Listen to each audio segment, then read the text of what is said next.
In 1995, a horrific crime shocked Tennessee.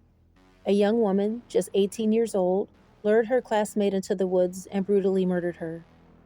Nearly 3 decades later, Christa Pike, the perpetrator, is said to become the first woman executed in Tennessee in over 200 years.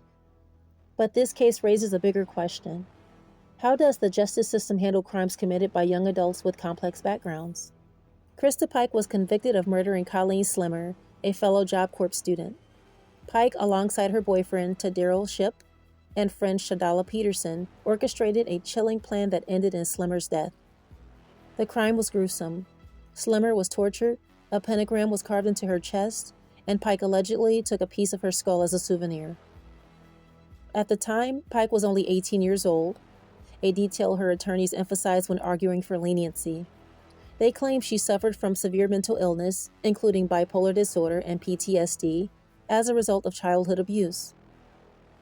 Her lawyers argue that these factors impaired her judgment, leaving her unable to fully comprehend the consequences of her actions.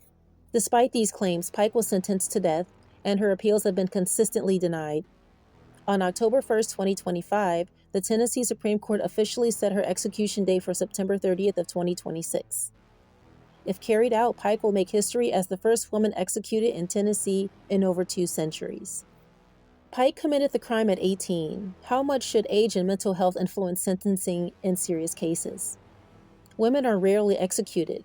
Does this case highlight potential gender disparities in the application of the death penalty? How does the justice system balance accountability with consideration of personal history and mental health in severe crimes?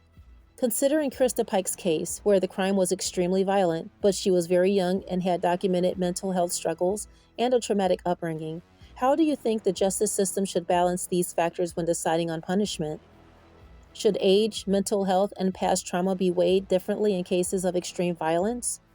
Or should the focus remain primarily on the severity of the crime itself? Comment your thoughts down below on the case. Don't forget to subscribe, and thank you so much for watching.